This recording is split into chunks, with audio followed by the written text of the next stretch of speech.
Assalamualaikum warahmatullahi wabarakatuh. Kita dari Waalaikumsalam. kelompok 7 yang beranggotakan, saya sendiri, Rayhana Fitriawardani, yang kedua Sela Abdalin, ketiga Vina Wahyu Listiana, keempat Ara Kunantin, dan saya sendiri sebagai moderator. Nah, kali ini kita akan menjelaskan terkait teori belajar Piaget yang akan dijelaskan oleh pemateri pertama. Silakan untuk pemateri pertama, waktunya dipersilahkan. Baik, di sini saya akan menjelaskan definisi teori Piaget. Piaget lebih menitik beratkan pembahasannya pada struktur kognitif. Ia meneliti dan menulis subjek perkembangan kognitif ini dari tahun 1927 sampai 1980. Piaget mengemukakan penjelasan struktur kognitif tentang bagaimana anak mengembangkan konsep dunia di sekitar mereka. Teori ini sering disebut dengan genetik epistemologi, karena teori ini berusaha melacak perkembangan kemampuan intelektual bahwa genetik mengacu pada pertumbuhan developmental bukan warisan biologis atau keturunan. Menurut teori ini, anak dilahirkan dengan beberapa skema sensori motor yang memberi kerangka bagi interaksi awal anak dengan lingkungannya.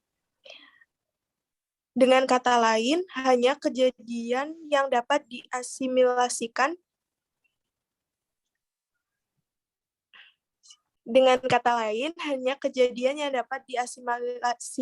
ke skemata itulah yang dapat direspon oleh si anak. Dan karenanya kejadian itu akan menentukan batasan pengalaman anak. Terima kasih. Baik, selanjutnya bagian kelebihan dan kekurangan akan dijelaskan pemateri berikutnya. Baik, terima kasih kepada moderator, saya ambil alih. Kita selanjutnya ke yang B, kelebihan dan kekurangan dari teori Piaget. Yang menjadi kelebihan teori Piaget dalam konteks RME dalam kegiatan pembelajaran memfokuskan pada proses berpikir siswa, bukan sekedar pada hasil. Nah, untuk kekurangan teori ini, dari segi kelemahan teori, ada 4 poin yang harus kita garis bawahi.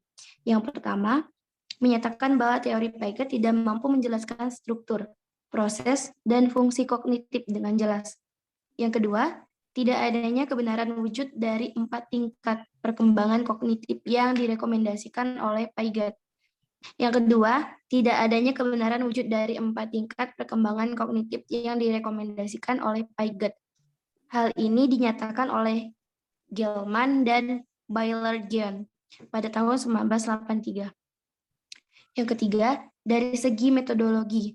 Ini metode klinis yang digunakan dalam penelitian Piaget, di mana penelitian dengan metode klinis sulit untuk diulang. Jadi, kesahihannya adalah diragukan. Yang keempat, setiap umur tidak bisa menjadi patokan utama seseorang berada pada tahap tertentu karena tergantung dari ciri perkembangan setiap individu yang bersangkutan.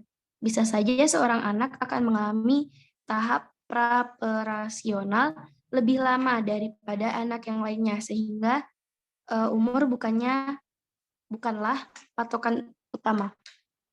Saya kembalikan kepada moderator.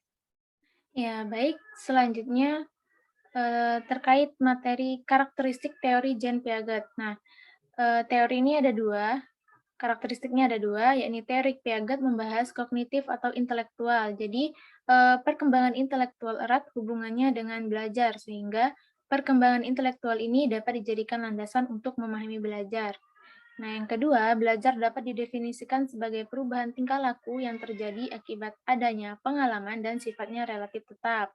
Teori Piaget ini mengenai terjadinya belajar didasari oleh 4 konsep dasar, yaitu skema, asimilasi, akomodasi, dan keseimbangan.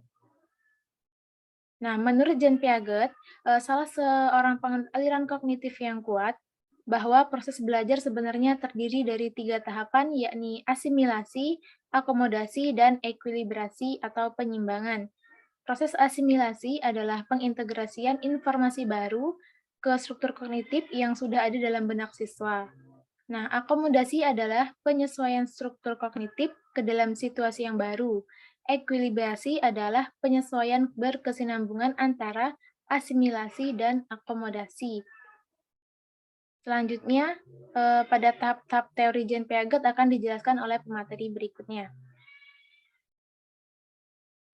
Oke, selanjutnya saya akan menjelaskan tentang tahap-tahap dari teori Jean Piaget. Yang pertama, tahap-tahapnya ada menentukan tujuan pembelajaran, kemudian memilih materi pelajaran, yang ketiga menentukan topik-topik yang dapat dipelajari siswa secara aktif, kemudian 4 menentukan kegiatan belajar yang sesuai untuk topik-topik tersebut, misalnya penelitian, memecahkan masalah, diskusi, simulasi, dan sebagainya. Yang kelima, mengembangkan metode pembelajaran untuk merangsang kreativitas dan cara berpikir siswa. Dan yang terakhir, melakukan penilaian proses dan hasil belajar siswa. Kemudian ada implikasi teori Jean Piaget dalam pembelajaran matematika. Matematika merupakan ilmu pengetahuan yang objek kajiannya bersifat abstrak sehingga memerlukan penalaran dedukatif untuk memahaminya. Oleh karena itu, belajar matematika selalu dikaitkan dengan kesiapan kognitif. Dalam hal ini, belajar dipandang sebagai hasil pencapaian dan perkembangan dari struktur kognitif. Dalam percobaan Piaget, ternyata anak pada tahap pra-operasional konkret belum dapat mengerti soal korespondensi satu-satu dan kekekalan. Namun, pada tahap operasional konkret, anak sudah dapat mengerti soal korespondensi dan kekekalan dengan baik. Dengan perkembangan ini, berarti konsep tentang bilangan bagi anak telah berkembang. Menurut Piaget, pendekatan yang digunakan yaitu konstruktif. Pendekatan ini memungkinkan anak belajar dengan baik jika ia aktif dan mencari solusi secara mandiri. Metode pembelajarannya adalah dengan eksperimen dan berdiskusi, serta mengurangi metode ceramah dan hafalan materi. Terima kasih, saya kembalikan ke moderator. Itu tadi penyampaian dari kelompok 7. Bila ada salah kata kami mohon maaf, dan bila ada salah penulisan di makalah, kami harap dapat memberikan saran yang baik. Kami akhiri. Wassalamualaikum warahmatullahi wabarakatuh. Waalaikumsalam. Waalaikumsalam warahmatullahi wabarakatuh.